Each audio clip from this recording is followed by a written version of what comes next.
Ma'am, dun sa third impeachment complaint against BP Sara na na-file today. Meron nga di ba? Saktong-sakto. Oo. May mga malisyoso nga nagsasalita na fundraising na nga daw tong budget na to para sa 1 trillion impeachment. Bigla akong kinabahan. Itong budget gagamitin for the impeachment? 1 trillion daw ang inaasam-asam na lilikumin. So, ma'am, personally, may preparation ka na sakaling umakyat dito sa Senate yung impeachment? Wala. Mhm. Wala akong preparation Pero kasi alam ko kung anong gagawin ko. Maraming nagpupumiglas, hindi ba? Pero para sa akin, napakalungkot, napakasama para sa ating bansa. Kadami-dami na nating problema. Hindi ba dapat tutukan na lamang yung bigas, yung mga issue ng kuryenteng sintu-sintu at napakamahal? Hindi ba dapat tutukan na lang natin ang ating mga pobreng mga sundalong hindi bibigyan ng kung ano-anong kailangan nila sa West Philippine Sea. Ang daming problema, hindi ba dapat tutukan na lang yun? Ba't dadagdagan pa natin? Ma'am, nung nag-privilege speech kayo, walang nag-react, walang nag-explain. What do you make of that? No, what happened was I was told that I was not going to have any interpellation. Sino Pinagbawal yung interpellation. Sabi ko, sige, mag-privilege speech ka, pero wala nang tanong-tanong. But you were hoping then kahit papaano na may explanation from Senator Poe, Senate President Cheese. Okay lang, dinedma ako, pero nasabi ko naman yung dapat. Mhm. Ma'am, do you think yung lumabas na, although fake news naman daw, na planong kudita sa leadership ni SP Cheese? Ay, naman, It- na it- naman, it ako has- na naman ang sisisihin. Ma'am, do you think it has something to do with the budget, ma'am? But yung timing, Ko alam. Kasi nauna yun Nauna yun, di ba? bago Naglilikom daw ako ng pirma. Mhm. Allergic ako sa pirma, di ba? Nadaanan ko na Pasko last year, yun na naman. Tapos nung bumalik tayo ng session, ayan na naman, yung panlilin lang ng pirma-pirma na yan. Ay, ma'am, ba't nga dun sa fake news na yun, kayo ang pinalabas na nangangalap ng pirma? Ano kayo ang pinalabas na nagsusulisit ng signatures? Ewan ko, baka naman galing sa kung saan yung mga balitang yan. Ako wala akong alam. Marites ako Parati akong updated sa mga galaw dyan. Pero wala akong narinig at wala talagang alam. Kung may alam ako, di binalita ko na sa inyo. Nakakatamad na. Patapos na kami. Di ba? Okay, ni Isa na lang, ma'am, yung sa budget ng DPWH na naging 1.1 trillion pesos from 8 to 5 na dagdagan ng 288. Kung sino dapat mag-explain? Kasi nakalagay nga, sabi nyo nga po, nakalagay lang various infrastructure projects. Nakakatawa di ba?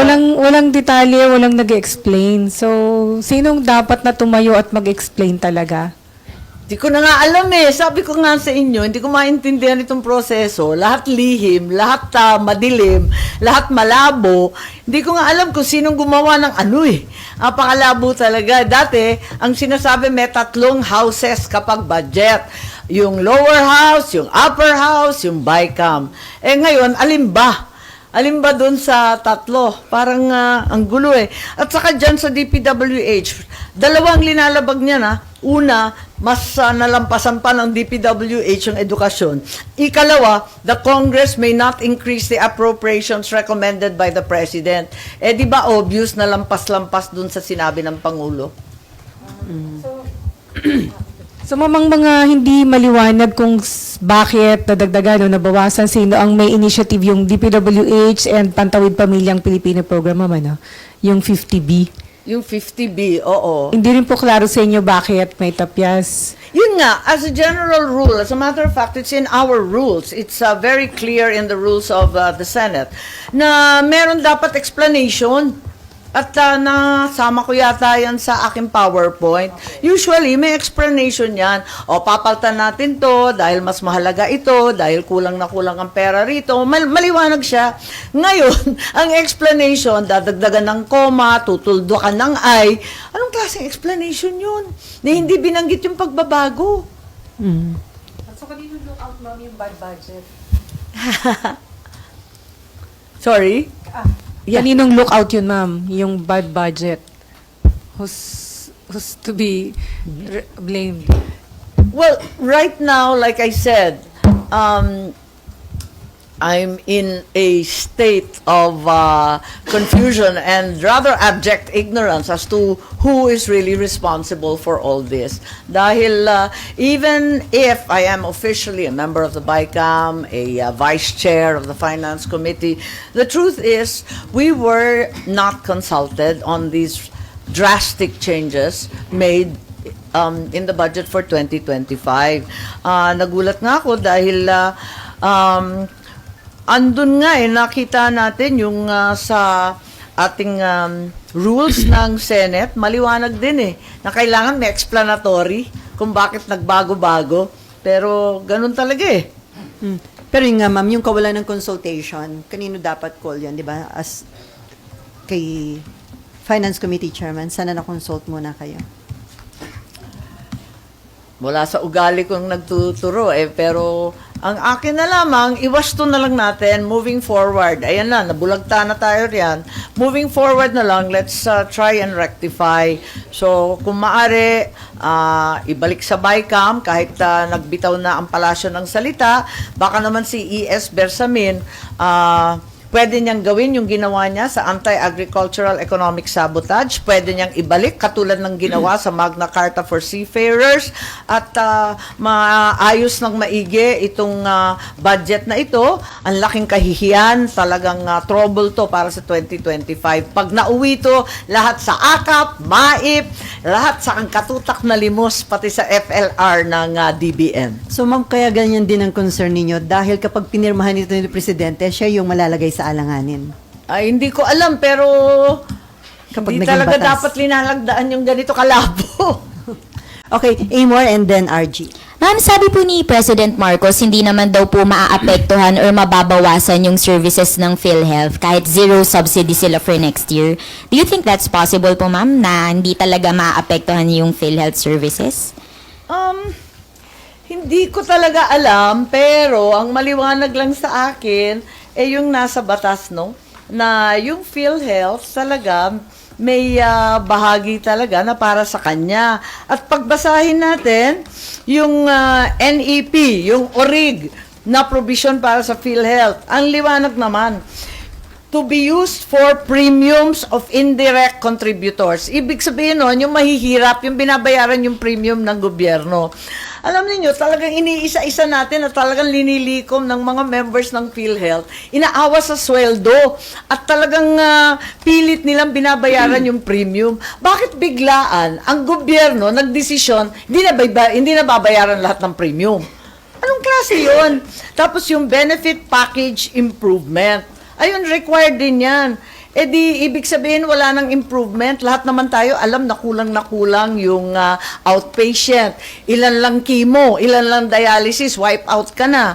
Yung outpatient, pati yung in-hospital. Tapos, para sa beneficiaries ng pamana, kasama din yan. So, lahat yan, wala nang premium. Lahat ng cannot afford, wala na silang PhilHealth. Instead, luluhod na lang sila sa may kapangyarihan at hihingi ng MAIP. And ma'am, you mentioned din po yung guarantee letters, mga GL. Yung mga mahiwagang guarantee letter na binibigay ng mga politiko, di ba? Kami ang nagbibigay niyan, dapat emergency na lang yun Pero kung PhilHealth member ka, may karapatan ka. Hindi ka makikisuyo, hindi ka maglilimos sino man. Karapatan mo yan Nagbayad ka ng premium. Last na po, yung GL po ba, ma'am, paano po yung proseso nun? Nanggagaling po sa mga government offices yung GL, pero paano po ba yung process? Parang ganun, di ba? Hinihingi ng kung sino-sinong mga pasyente na nangangailangan ng tulong, hihingi sila. Minsan tinutuhog lahat ng senador, tinutuhog kami lahat, mga congressman, hanggang mabuo yung halaga na kinakailangan nila. Pag kinapos na at nakailang chemo na, babalik na naman. Ganun talaga yun Dapat hindi ganun Palawakin na lamang nila for a reasonable amount yung PhilHealth benefits exactly as intended by the NAP. Palawakin nila, dagdagan nila for a reasonable amount. Kasi parang 2.5 chemotherapy sessions lang ang afford dun sa outpatient. Parang ganun lang yung liit eh. Alam ko, kapos na kapos eh. Hindi ko na updated. Pero nung dating governor ako, parang ganun lang eh. Pakatapos sa yung dialysis, ganun din. Ang konti-konti, samantalang alam na natin, 2-3 times a week yan. Eh di wipe out kagad sa isang linggo. Okay, RG. This is a different topic, but if you don't have to answer, if you don't want to answer, I've been asked to ask you this question. How do you feel about Sagutin ka na. How do you feel about yung naging dating pahayag ni Vice President Sara Duterte about the exhumation of the remains of your father and what she intended to do that at that time nung nagsalita siya? Balita pa ba yan? Panis na yan? Wala na akong may dadagdag. Eh, ma'am, dun sa third impeachment complaint against BP Sara na na-file today. Meron nga eh, di ba? Saktong-sakto. Oo. May mga malisyoso nga nagsasalita na fundraising na nga daw tong budget na to para sa 1 trillion impeachment. Eh, bigla akong kinabahan. So, Ha? itong budget gagamitin for the impeachment? Eh, 1 trillion daw ang inaasam-asam na lilikumin eh. Para Ewan ko. pambayan. Alam mo, ang daming marites, hindi ko alam. Totally without basis, but it's been maritest. So, ma'am, personally, may preparation ka na sakaling umakyat dito sa Senate yung impeachment? Wala. Mhm. Wala akong preparation, Pero kasi alam ko kung anong gagawin ko. Nakausap na kayo ni Vice President Sara since yung Oo outburst naman. niya. Oo naman. So, Oo how naman. was it, ma'am? Pero Pwede hindi po ako Oo naman. Oo naman. Pero ma'am, ano nakikita? Pero hindi pa kami nagkikita eh. Kasi, ewan ko. telepono lang kayo nag-ausap, ma'am? Ha? Yung since yung... Kung maalala, kung nakita ko siya, kailan ko ba siya nakita? Pero ma'am, since nung outburst niya... Kasi panay punta niya sa Davao. At ako naman, wala nang ginawa kundi lumipad sa kasulok-sulukan ng daigdig. So, pero parang tigil naman ngayon, ano yun ma'am, may na-workout kayong ceasefire, parang tigil naman yung sagutan ngayon ng Presidente tsaka ni Vice. Tulad ng sinabi ko, pinagdadasal ko na lang silang lahat. Pero ma'am, anong nakikita mong senaryo? Aakyat kaya sa Senate yung impeachment complaint? Maraming nagpupumiglas, hindi ba? Pero para sa akin, napakalungkot, napakasama para sa ating bansa. Kadami-dami na nating problema. Hindi ba dapat tutukan na lamang yung bigas, yung mga issue ng kuryenteng sintu-sintu at napakamahal? Hindi ba dapat tutukan na lang natin ang ating mga pobreng mga sundalong hindi bibigyan ng kung ano-anong kailangan nila sa West Philippine Sea? Ang daming problema. Hindi ba dapat tutukan na lang yun? Ba't dadagdagan pa natin? Ma'am, ito nga yung Fitch rating, ang sabi nila, a prolonged and fierce Marcos Duterte feud could cause fiscal and economic risks. Tama, for nabasa the ko rin yan Philippines. na talagang hindi siya maganda sa ekonomiya. Siyempre, iiwas yung mga nag-i-invest, lokal man o dayuhan, dahil walang kasiguraduhan eh. Di siyempre, kinakabahan sila mag-expand, kinakabahan sila mag-invest. Sayang eh, parang inggit na inggit ako sa Malaysia. Bilyon-bilyon na ang linagay ng Google, ng Intel, ganun din yung Thailand. Bakit tayo nahuhuli? Vietnam, parang ang laki-laki na ng foreign investment nila.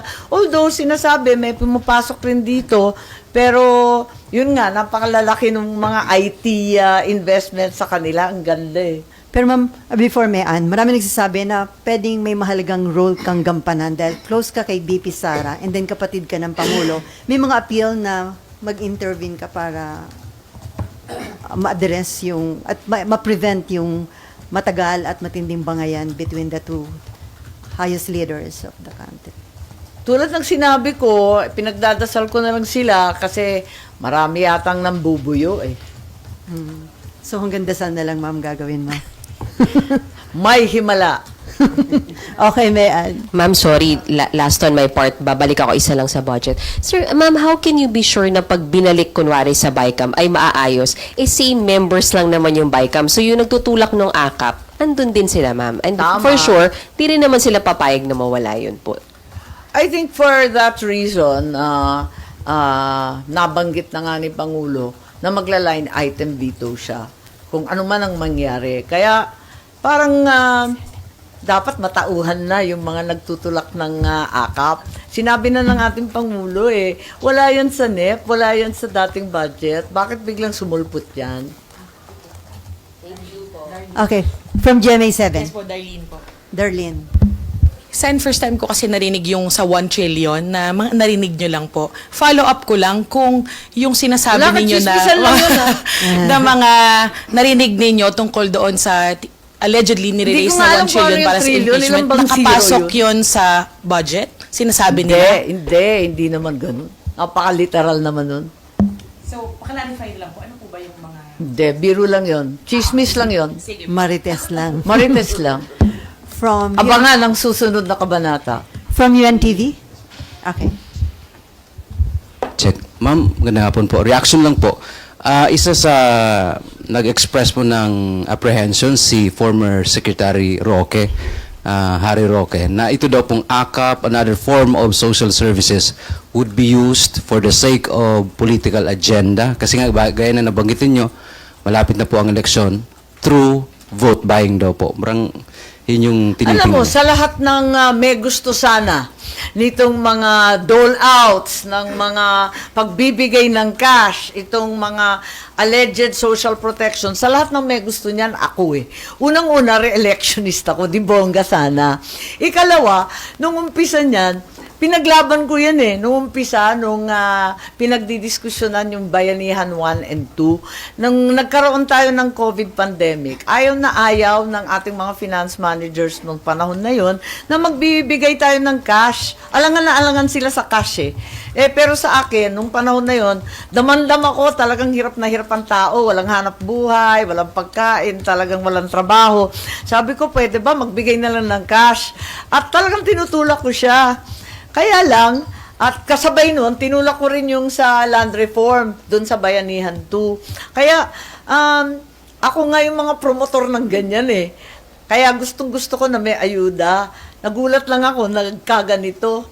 At yun nga, nagkakaroon, sa laki ng halaga, at sa kalabuan ng alituntunin, talagang hindi mo masisisi na nagkakaduda na pampolitika.